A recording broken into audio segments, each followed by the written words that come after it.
Letošnje leto mislim, da smo vsaj za 30% dvignili kvaliteto. Tudi imamo inovacije, ki se lahko kosijo na svetovnem merilu, tudi normalno na evropskem merilu.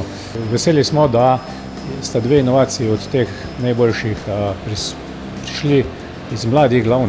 Tudi letos smo uspeli pridobiti inovacijo socialno iz vrtca, se pravi, da čist mladi kader, se pravi, 5-letni otroci sodelujejo pri teh, inovativnem razvoju gospodarstva.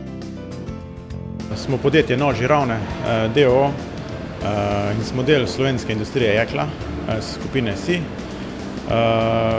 Izdelujemo industrijske nože in sicer v 4 divizijah, prisotni smo v 4 divizijah: kovine, les, reciklaža in papir.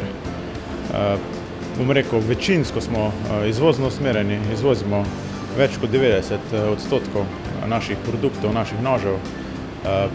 Prisotni smo v 70 državah sveta, na vseh kontinentih in od letos naprej tudi z lastno prodajno mrežo.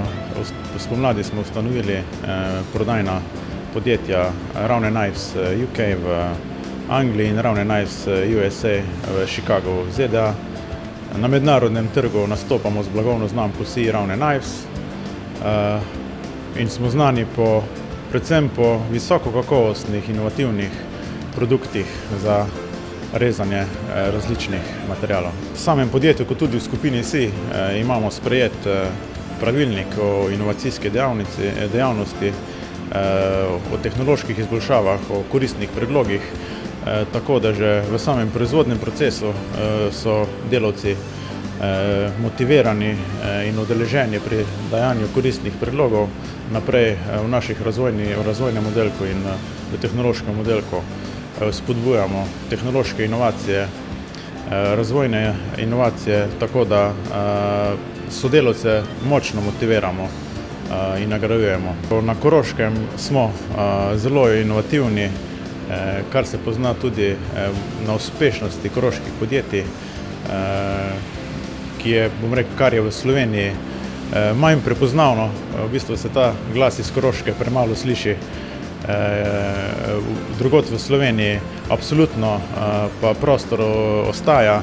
Tu je treba pogledati predvsem na šolstvo, na izobraževalni sistem, ki nam generira kadre potrebne za inovativnost, tako da tu nas v prihodnosti pa čaka kar nekaj izzivov. Lastnosti dobrega inovatorja v podjetju Noži so predvsem to, da se spusti v podrobnosti, da preuči tako material, iz katerega je nož, kot obdelave, s katerim obdelujemo ta nož, in seveda obvezno je treba preučiti konkurenco in poiskati konkurenčne prednosti, kako z našimi izdelkami zagotavljati daljšo življenjsko dobo, boljše kakovosti odrezov, da smo boljši od konkurence in tako pridemo do novih trgov, novih kupcev. To je ta ključavnica oziroma kaseta za zvočno oziroma še bolj protigoljivo zaščito v lesenih vratih. Našo aplikacijo vidimo, kot je že naša vizija, uporaba industrijskih ostankov, iz njih narediti izdelke za toplotno, zvočno in protigoljivo zaščito, predvsem v smeri zvoka. Ideja se nam je porodila, ker smo sprejeli izzive in smo začeli malo inventirati, ki bi pa izdelek, ki bi bil v eni potezi narejen. Mi smo pa želeli prvič uporabiti več različnih ostankov materialov, ki so nekje komponente za eno fire performance, pa tudi zvočni performance, in to skupaj združiti v en izdelek, kalopiran, plod našega znanja. Smo razvili sistem, kjer lahko na podlagi valovnih dolžin svetlobe na velikih površinah, poljih, ugotavljamo stres oziroma spremljamo intenziteto rasti rastline. Prednosti tega sistema so pa to, da lahko snemamo seveda pod oblaki, zelo hitro zajemanje podatkov in pa seveda na podlagi teh obdelanih slik zelo hitro ukrepanje. Slučajno smo testirali na poljih samo elektroniko za letenje letala in smo glede na to, da smo pač priklapljali razne senzorje pol še na ta model letala, ker vse namreč snemamo z radijsko-vodnimi letali, smo slučajno videli pač odstopanja podatkov in na ta način smo potem se pač zagrizli v to kislo jabolko in smo pač začeli razmišljati v tej smeri, da je zelo velik potencial v tem, pa ne samo pri nas, ampak tudi na Evropi oziroma v celem svetu, da se pojavlja isti problem. Vsekakor so tudi sodelavci navdušeni na to inovacijo, se jim pripomore pri veliko času, pri sami tehnologiji varjenja in prav tako operaterjem oziroma varilcem v sami proizvodnji, ki jim tudi olajša oziroma opisuje način varjenja, potek varjenja. Smo šli na to, da ta sistem uredimo tako, da nam pri sami tehnologiji oziroma pisanju teh parametrov za varjenje to skrajša. In tudi posledično izboljša se kvaliteta. Vnosi energij in pravilni parametri so pri varjenju zelo pomembni. Gre za elektropretaljevanje pod žlindro, kjer smo leta 2012 končali investicijo v novo EPŽ peč, ki nam omogoča pretaljevanje pod zaščitno atmosfero in seveda pretaljevanje večjih dimenzij, ingotov večjih dimenzij, iz katerih potem lahko predelujemo oziroma v našem primeru kujemo večje odkovke oziroma večje dimenzije končnih izdelkov. Idejo vedno dobimo s trga.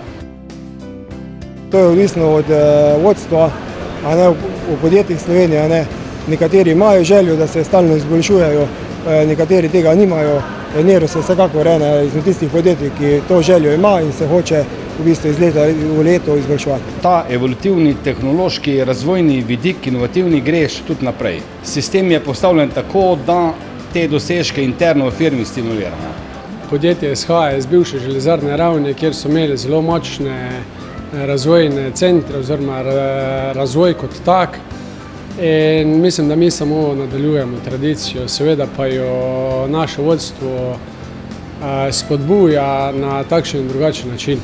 Seveda pa nam je tudi osebna motivacija, da smo vsaj tako dobri kot naši konkurenti. V Metalu Ravne en sam človek ne more veliko spremeniti, ampak se mora spremeniti celotna proizvodna veriga. Inovator predvsem mora misliti široko, mora biti malo bolj timsko usmerjen, ker danes so inovacije predvsem interdisciplinarne. Predvsem videti problem, seveda videti problem v proizvodnji, videti problem na trgu in ga poskušati rešiti, povezati celotno ekipo. Predvsem je kot prepoznan kot dober vodja, transparenten, jasen in tisti, ki zna voditi tim, da pride do enega končnega uspeha. Nikoli ne odnehaj. Slovenija je zelo poznana po dobrih, inovativnih ljudeh, vendar tudi podporno okolje. Naša politika mora se sprostiti.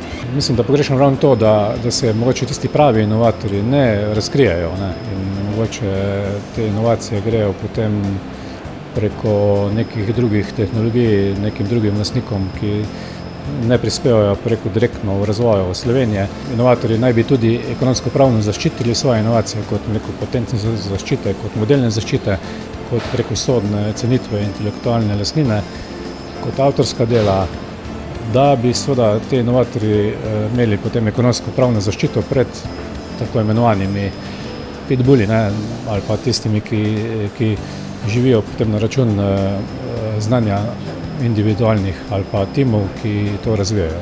Moje mnenje je, da se stvari bistveno izboljšujejo, da je vedno bolj ugodna klima za nas mlade podjetnike. In veseli me, ker vsako leto v vaši regiji vidim tudi nove obraze, vedno več inovatorjev in predvsem lahko ugotovim, da se je inovatorska kultura tukaj na Koroškem prijela.